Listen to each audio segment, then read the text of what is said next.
Bienvenidos a iLíderes por 25, el podcast que reúne las voces de quienes dieron vida a nuestro ecosistema hace 25 años, cuyos relatos documentan los hitos que han marcado la evolución del comercio electrónico al digital commerce. Ponte cómodo, estás por escuchar un testimonio único que define a nuestra industria. Y seguimos con más iLíderes por 25. Juan, sabes que esta entrevista la hago con mucho cariño. Un placer estar acá. Y tenés... sabés que es un homenaje que estamos haciendo a estos 25 años del ecosistema del digital commerce. Y antes de empezar, porque vos sabés que tiene una dinámica estas iLíderes por 25, de explicar el pasado para dominar el presente y estar preparados para surfear o montar los tsunamis que van a venir en el futuro. Pero ¿te imaginas que íbamos a estar hablando de 25 años del digital commerce? La verdad que es una locura, pasa muy rápido y sí, en parte es algo que va creciendo y uno va compartiendo, viviendo, pero sí, en parte uno lo ve en lo actual, todo lo que avanzó, y en parte también esos 25 años vuelan. Y uno que te conoce chiquito, ¿no? De los inicios, cuando eres un pequeño gafañoto, uno ve cómo van que todavía uno podría decir somos la primera generación de e-comercionistas, cómo uno va formando las próximas generaciones y lo que se viene. Pero antes de empezar, y con esas 3 preguntas, que sabes que tengo un pequeño homenaje, para esto pues son para tus nietos. El día que tus nietos pregunten qué hacía el abuelo, bueno, ahí vas a poder decir esto va a quedar indexado en la base de conocimiento, los datos estructurados de la inteligencia artificial, y van a llegar a qué hacía Juan Echeverry. Pero ¿cómo nació el Juan digital? ¿Cuál fue tu primer contacto con lo digital? Es una excelente pregunta. Brasil, año 1996. Mis padres, bastante avanzados, me consiguieron un profesor de computación, una Pentium 3 en ese entonces. Ensamblada. Totalmente. Eso es lo que llamamos los clones. Sí. Y el tipo era un visionario, la verdad, y me enseñó a usar DOS, a manejar los códigos, las carpetas, a todo lo que es la lógica interna de carpetas, de cómo funciona, algo muy básico, muy funcional, y a la vez me sirvió mucho para, desde una edad muy temprana, entender el concepto de comando, ¿no? O sea, que es un tema, si querés, de álgebra, porque era, viste, cuando uno empieza a decir A más B igual a BC, entonces vas encontrando que, ¿por qué es binario este mundo digital? Exacto. De ceros y unos. Totalmente. Cuando muchos años después en Vitex arrancamos con Vitex.io, Sí.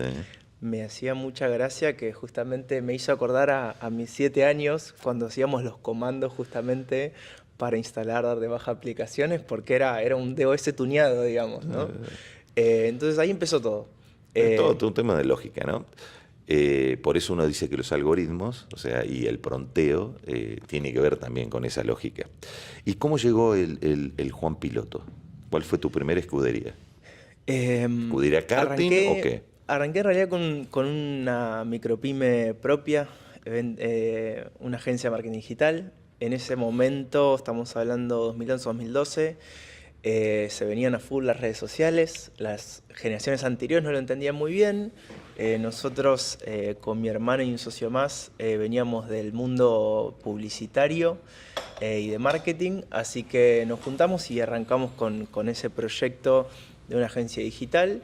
Y ahí arrancó todo. Era una micropyme, teníamos clientes de gastronomía, indumentaria, lencería, eran todas micropymes, y accionábamos como si fuera el sector de marketing externo. Después de eso descubrí el e-commerce, con pruebas piloto que me dejaban estos clientes hacer de conejillos de India de sus e-commerce. Pensá Magento Open Source 1.2, eran cosas muy básicas, y sobre eso empezamos a hacerlo, y ahí fue cuando empecé la maestría de la UBA, que ahora soy docente. Ahí nos conocimos. Y ahí nos conocimos con vos, que muy gratamente me diste la oportunidad de entrar a En Vitex marketing. en marketing para No, Iberoamérica en aquel sí, entonces. exacto. Haciendo, como se llama, el all-in, haciendo de aguatero, cambia ruedas, mecánico y Totalmente, todo. totalmente. Y para mí eso fue novedosísimo porque creo que algo que siempre valoré de Vitex es la cultura del emprendedor, en donde realmente todos adentro habían sido dueños, directores de empresas más o menos grandes y tenían esa cuestión muy de pares, muy horizontal y de realmente gente muy talentosa que estaba adentro, que me apasionaba un montón. Así que eso fue Y el ese inicio de todo. El concepto de holacracy, ¿no? Totalmente. Que realmente en ese momento era disruptivo, o disruptivo, era un visionario, ¿no? Absolutamente, y no lo he visto muchas veces desde ese entonces. La verdad que creo que sigue siendo... Pero ya no es tanta novedad. O sea, en ese Sí. momento yo siempre eran modelos que te veían como locos. Y siempre vos sabés cuál es mi definición La de diferencia entre lo loco de y visionario. visionario, ¿no? Es el que le salen las cosas bien y de que lo puede aplicar, ¿no? Porque el tema de la gestión, o sea, las ideas son muy buenas, pero hay que implementarlas, gestionarlas y después mantenerlas y evolucionarlas, ¿no? Totalmente, totalmente. Y evangelizarlas, digo, yo creo que después Vitex sirvió, el organigrama, el esquema, la cultura sirvió de ejemplo para muchas otras empresas. Así que en Vitex, marketing, ventas, director de ventas, llegué a Country Manager, a Country gerente Manager. general para lo que sería Conosur menos Chile. Un desafío hermoso y Estoy muy enorme. orgulloso de eso. Y después vino Red Club, ¿no? Y después vino Red Club. Y otro IPO. Bueno, tenés Así dos es, IPO ya es como hace- las cucardas, ¿viste? Cuando yo digo Boy Scout 2 estrellas, ¿no? Sí, Siempre sí, sí. listo.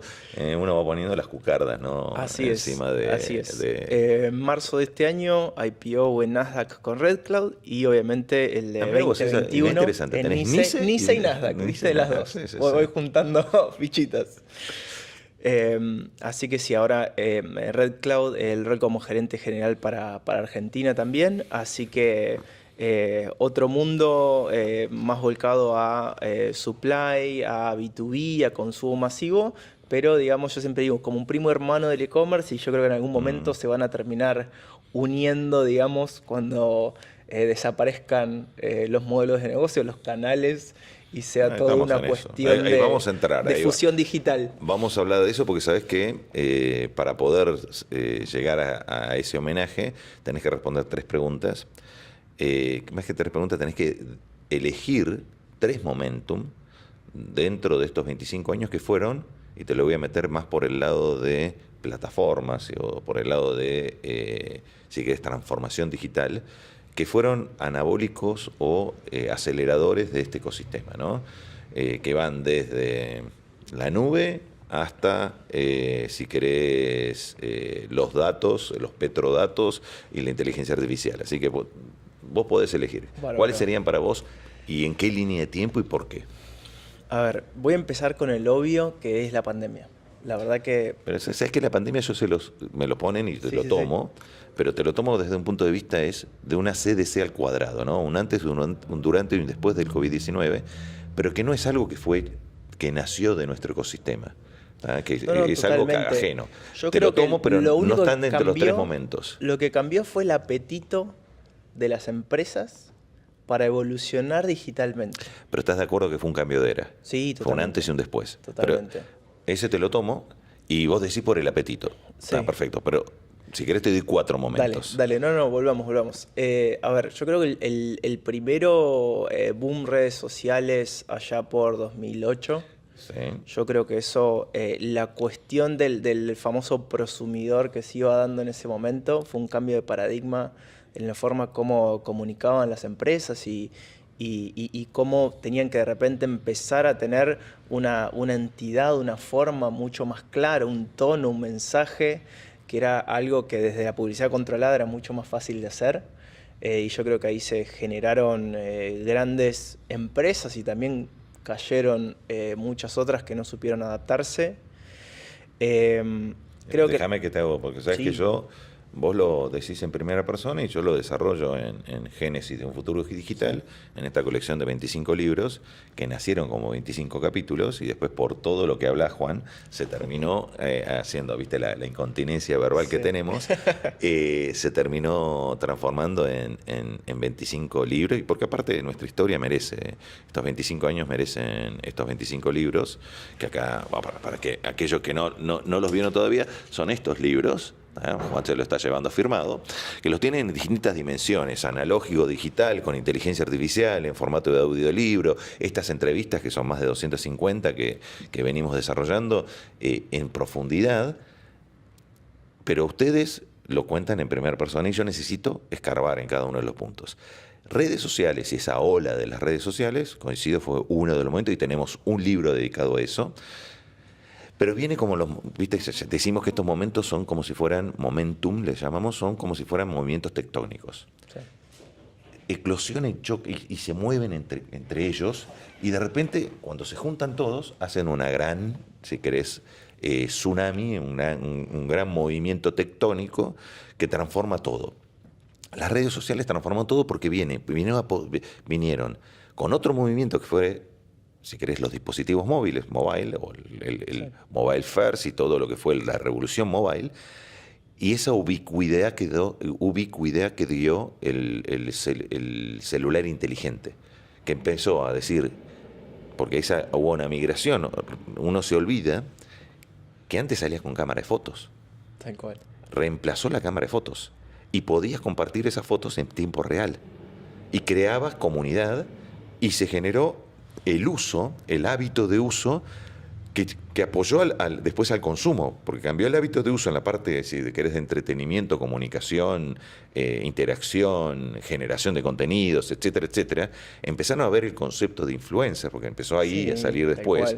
Y eso, si querés, lo atamos con todo lo que fue después el social selling y el comercio colaborativo. Sí, y cambio de paradigma, digo, el que de repente en ese entonces empezaba a importar no solo cuánta plata invertías, sino la calidad de tus anuncios dentro de los algoritmos de bidding. Eso fue un cambio de mindset. Pasaste, si querés, de los buscadores, porque antes el buscador era el generador de tráfico y tenías el SEO y el orgánico y el pago, a tener otro pago y otro orgánico que venía por... y esto, cuando hablamos de redes sociales, no es solamente el Facebook, el TikTok, sino también tenés el Instagram o las otras que fueron, porque tenemos varias, te acordás que estaba Pinterest, estaban un montón, que fueron verticales y que siguen todavía siendo en ciertos nichos, por ejemplo, decoración o todo lo que es paisajismo y demás. Pinterest es una que es muy fuerte, por la comunidad que ha generado, la tribu que ha generado. Pero también YouTube, porque YouTube, o sea, pasar de la foto y del contenido estático al contenido dinámico. Y las valoraciones, los sitios de valoraciones, de repente era un aspecto más a considerar a la hora del control de la experiencia, y que se reflejaba a punto tal de que los usuarios empezaron a confiar más en esas valoraciones de terceros que lo que decía la propia empresa. ¿Qué viene si queremos atar todo esto para que todos entiendan por qué hablamos de estos 25 momentum y cómo se relacionan entre sí? Viene ahora con el retail media. Exacto. Que el retail media viene de ver retailment, o sea, el retail con entretenimiento, con contenido, con curación, más allá de una experiencia de compra transaccional a un contexto, una experiencia de compra contextual. Te tomo el primero. ¿Cuál es el segundo? ¿Entendiste cómo vamos profundizando? Totalmente. ¿No? O sea que el próximo lo tenés que profundizar un poquito más. Yo sigo. Poquitos años después... Tenés que llegar hasta ahí para ese nombramiento. Dale. Poquitos años después, hará por 2013, 2015, yo creo que el tema de las SaaS también fue un game changer. El cambiar el mindset de las empresas, de que no tenés que construir todo in-house, de empezar a mejorar en cuestiones de seguridad para poder apalancarte en las ventajas de cloud, realmente empezaron a generar un esquema en donde se empezó a abaratar la tecnología, donde se empezaron a concentrar esfuerzos de grandes mentes desarrolladores en armar grandes productos, y empezó a productivizar, digamos, todo lo que era el software. Yo creo que eso fue un gran apalancamiento para una cuestión de accesibilidad en términos de tecnología a empresas que antes estaba reservado para unas pocas, digamos. Ahí te lo challengeo, ¿está Vamos. bien? Porque para mí, dentro de lo que nosotros ponemos, para mí, para lo que venimos en esta construcción colaborativa, porque lo bueno que yo tengo es que voy sumando todas las entrevistas, ¿no? Entonces, y si le ponemos, viste, en el medio le pongo inteligencia artificial, esto es exponencial. Ayuda muchísimo. 2005, nosotros Sí. ponemos la fecha como el open source y la evolución del Application Service Provider. Sí. Que ahí, si queremos, el nacimiento del SaaS primera generación. Tal cual. ¿Tá? Yo lo ataría a eso, porque coincido que viene, pero viene antes de la fecha que pones. Es que coincido, para mí, yo estoy poniendo tal vez la maduración y no la generación. No, por eso. La génesis es mucho Pero anterior. se potencia, porque yo te lo pondría con la nube y las APIs. Sí. O sea, con el concepto de headless y de API first, ¿tá? Que ahí empezamos a hablar de decir, listo, vos tenés la capa de infraestructura, la capa de, si querés, plataformas o de aplicaciones, Sí. porque vos lo ponés por el lado, porque venís del lado de digital commerce, Sí. pero no te olvides que todo se transformó en algo con modelo de negocio, porque tengan en cuenta que acá viene el modelo de negocios. Es la época más o menos que está hablando Juan, es cuando Microsoft decide pasar de la licencia paga anual, el modelo de licenciamiento anual, a un modelo de suscripción. Porque lo que trajo también el software as a service, más allá del software as a service, o todo este modelo, todo este, si queremos, gran movimiento, fue a nivel técnico, a nivel económico y a nivel mental, Sí. de que vos pagás por uso.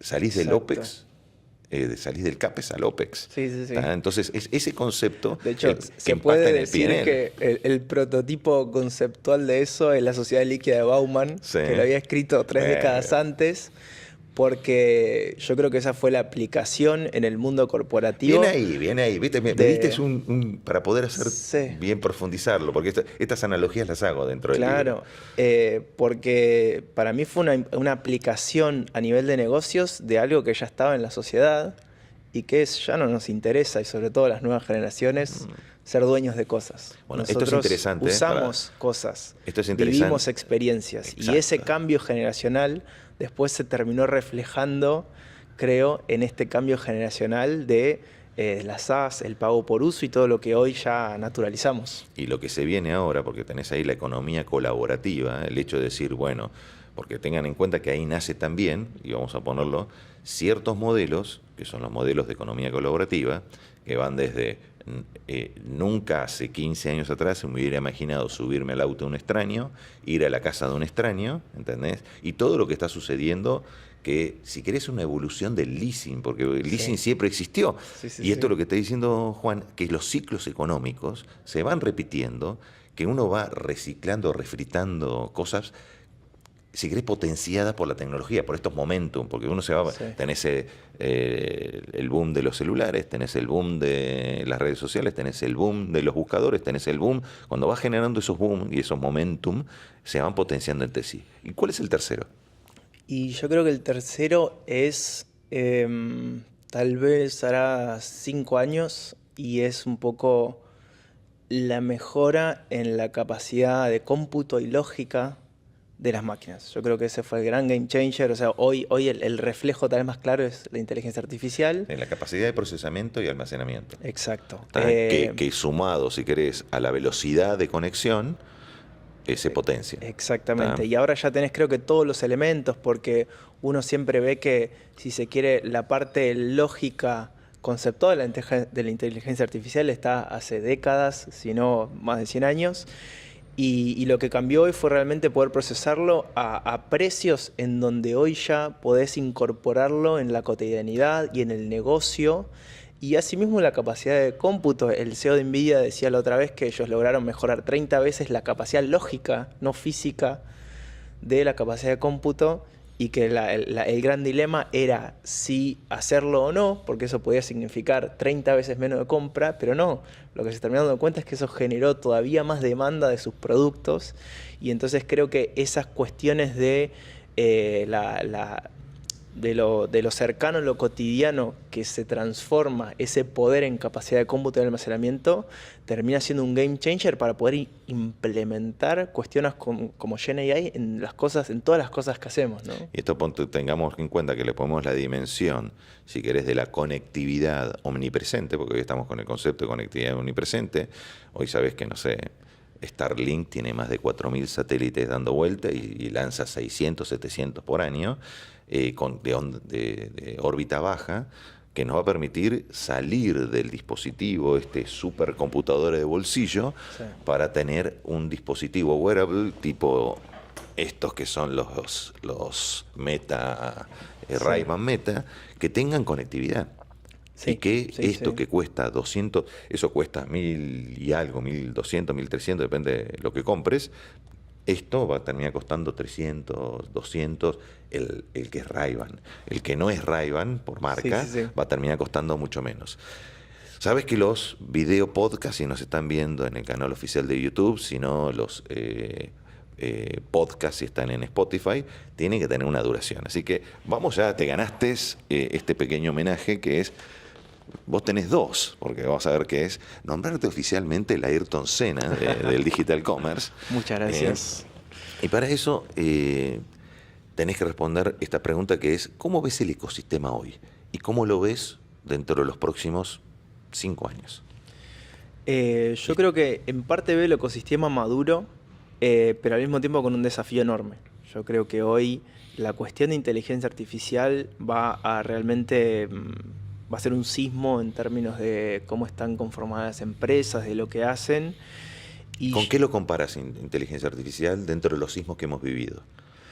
yo creo que probablemente con la World Wide Web Con está Internet. en ese nivel. O sea, tengan en cuenta esto, que lo que está diciendo Juan, y esto es importante que lo entiendan, lo hemos hablado en varias líderes por 25, una tecnología exponencial como Internet se ve potenciada por otra tecnología exponencial como inteligencia artificial. Entonces esto es como si fuera exponencial a la n, Exacto. ¿tá? Porque no es exponencial por exponencial, sino es exponencial a la n. Sí, sí, sí, absolutamente. Y ahí creo que el gran challenge va a ser justamente cómo, o la disrupción de los players que son nativos de AI native, va a ser para mí el próximo desafío en los 5 años, que las empresas constituidas van a tener que repensar sus organigramas, sus procesos, su forma de hacer las cosas. El famoso post de Mariano que hablaba de IT Mirror, ¿te acuerdas del IT Mirror? Totalmente. Que nosotros lo veíamos por el lado de sí. IT, no lo veíamos por AI Mirror. Claro. Pero el concepto es ese, Sí. que va a desaparecer el área de tecnología como la conocemos, Exacto. pero van a desaparecer otras áreas también porque van a estar soportadas por un AI First aumentado. Sí, sí, sí. Un ejemplo súper corto. Una implementación de un e-commerce que antes vos necesitabas. Desarrolladores de front, desarrolladores de back. Se nota que sos de la vieja guardia, ¿no? Porque Sí. seguís hablando de e-commerce, ¿no? Sí, O sea, sí, sí. comercio unificado va a ser, o sea, de Pero- Unified Commerce. Pero pensemos en cómo va a ser eso con AI. Vas Sí. a necesitar a una persona de producto, alguien que tenga mindset, que tenga contexto tecnológico para poder pedirle bien, que tenga entendimiento de negocio. Esa sola persona, media hora, interactuando con AI. Y que interactúa con otros agentes. Cuando hablamos de interactuar con AI, es interactuar con agentes Exacto. que están preparados para eso. Exacto, ¿Está bien? exacto. Y que van a interactuar con el agente que ahora vamos a ir al otro casco que tenés, porque ese es el de Ayrton Senna, y te voy a nombrar el Hamilton de Vitex, que son, viste, es como digo yo, hay pocos que tienen los dos capacetes, porque acá viene este concepto de cómo la tecnología va a evolucionar a un punto que hasta nosotros mismos no nos imaginamos. Exactamente. O sea, ¿qué va a quedar y con quién vamos a interactuar? Pero esto sigue, y sigamos con estas analogías y relacionamientos de momentum, y voy a aprovechar el ejemplo que diste de muchos años atrás, porque es cierto, se está repitiendo ahora. Se está repitiendo lo que pasó con el pasaje, cuando hablas de DOS, ¿te acuerdas cuando pasamos de DOS a Windows? Sí, Que fue la interfase gráfica. exacto. Que esa interfase gráfica fue un game changer, porque fue directamente un antes y un después de Windows. Ese Windows lo que permitió, para que todos entiendan, antes era todo comandos. y vos ponías el comando run, el comando list, el comando exit, el comando lo que sea. Install. Sí. Y después pasó a tener un mouse, que hoy el mouse es vintage, o sea, es el que usa un mouse, no sé cuánta gente conoce que todavía sigue usando mouse, porque cambió la interfase. Claro. Y esa interfase trajo una interfase gráfica que facilitó un montón de cosas, porque detrás de ese clic o detrás de ese touch, vos tenés un comando. Exacto. Va a pasar lo mismo con la voz, Sí. y va a haber un agente que interpreta tu comando y ejecuta, pero él ejecuta el comando, no un comando tan simple como clic y comprar. ¿Tá? Es un comando que va a ser mucho más profundo, que va a tener un algoritmo atrás que genera, no es comprar solamente, es comprar todo lo que necesito para salir de vacaciones, que vas desde el pasaje hasta el hotel con la ropa que tengo que llevar. Sí, no, y cuando ves cuestiones como Neuralink, que tal vez faltan 5 o 10 años, pero ya van a empezar a interfacear tu propio pensamiento. Y ahí es donde realmente... Predictivo, ¿no? Pero Sí.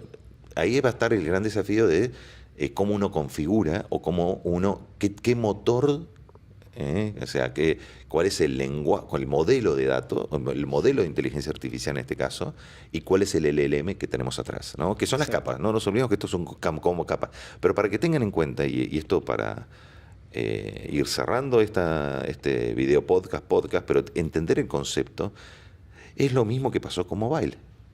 Tenías el hardware, que se transformó en inteligente, porque se conectó a Internet, pero lo más inteligente que hizo esa conexión a Internet es el ecosistema de aplicaciones que se generaron, si querés, con jardín abierto, jardín cerrados, iOS y Android, pero que no evolucionaron los demás, porque vos tenías un BlackBerry, un Nokia y un Motorola. Vamos a ir al caso de BlackBerry, tenían sus sistemas operativos, que era Symbian, creo, si la memoria no me falla, que no evolucionaron porque quedaron muy tecnológicos, Sí. no evolucionaron a tener un ecosistema. Exacto. Hoy, la inteligencia artificial, si uno ve desde Gemini hasta ChatGPT, tenés hoy ya un App Store, no un App Store, me sale la vieja guardia, ¿no? Sí, tenés sí. un store de aplicaciones que ya están disponibles freemium. Y te sumo esto, fíjate qué paradójico que muchas empresas de desarrollo de AI están pasando sus esquemas a open source justamente porque están aprovechando esa palanca del ecosistema y la comunidad de desarrollo para expandirse, ¿no? Bueno, vos que viviste ya la suerte de tener 2 IPO y tenés la suerte de tener los 2 cascos con todo lo que significan, ¿ves hoy una Latinoamérica? ¿Ves los Red Cloud, vamos a ir al caso de Latinoamérica, ¿no? Los Vitex, los Nubank, los Globant, estoy pensando de esos que han transformado Latinoamérica en un potencial hub, en un potencial granero de talento y de productos de base tecnológica que abastezcan a mercados de $1 trillón como Norteamérica o como Europa? ¿Lo ves factible? Sí, y no solo lo veo factible, yo lo veo como casi inevitable. Yo creo que combina justamente la Latinoamérica la cuestión de resiliencia, de creatividad y de tener una base cultural muy amplia que justamente permite esa adaptabilidad y de hecho trabajando justamente con equipos de leadership con headquarters en Londres, equipos de tecnología con headquarters en Londres, te puedo decir que no tenemos nada que envidiarles a los profesionales europeos, que no solo estamos a la par, sino que muchas veces también tenemos una inventiva y una capacidad de adaptación que es única. Y una resiliencia. Y la cuestión de resiliencia es vital, Sí. realmente el haber sido fogueados. Justin Frey decía, yo si voy a probar una campera, no la voy a probar en la playa, voy a ir a la montaña más alta para ver si funciona o no, ¿no? Voy al clima más hostil. Y en ese sentido yo creo que nos formó a los latinoamericanos en justamente tener esas capacidades que tal vez alguien que no hubiera vivido todas esas dificultades no las tendría. Entonces yo creo que hoy esta es una etapa generacional justamente para capitalizar todo eso. Como decía Mariana, si vamos a formar capitanes de barco, no lo podés formar, si querés un buen capitán, no lo podés formar en un mar calmo. Lo tenés que llamar a mares tormentosos, porque ahí vas a tener el que realmente va a poder manejar el barco en todo tipo de escenarios. Bueno, para cerrar, si tenés que en una frase, en una palabra, resumir estos 25 años, que te salga del corazón, de las entrañas. ¿Cuál sería esa frase? ¿Cuál sería esa palabra? Comunidad. Yo creo que lo que logró fue justamente eso, conectar, digamos, a las personas detrás de los usuarios, y eso generó cosas increíbles. Bueno, señor, gracias. Un Y placer. si les pareció interesante esta entrevista, este video podcast o podcast de iLeaders por 25, les invito a que sigan viendo toda la colección porque no tiene desperdicio, e ingresen en genesisfuturo.digital, genesisfuturo.digital, donde van a tener acceso en todos sus sabores a estos 25 libros, estos 25 momentum del ecosistema del digital commerce, que los van a ayudar a ustedes a entender el pasado para poder dominar el presente y estar preparados para lo que se viene, el futuro. Seguimos con más iLeaders por 25. Gracias por unirte a iLeaders por 25. Si este contenido te ha gustado, compártelo para que más personas puedan navegar el origen de nuestro digital commerce. No olvides suscribirte para no perderte las próximas conversaciones con los líderes que continúan escribiendo la historia de nuestro ecosistema. Hasta la próxima, donde seguiremos explorando, aprendiendo y construyendo el futuro digital juntos en iLeaders por 25.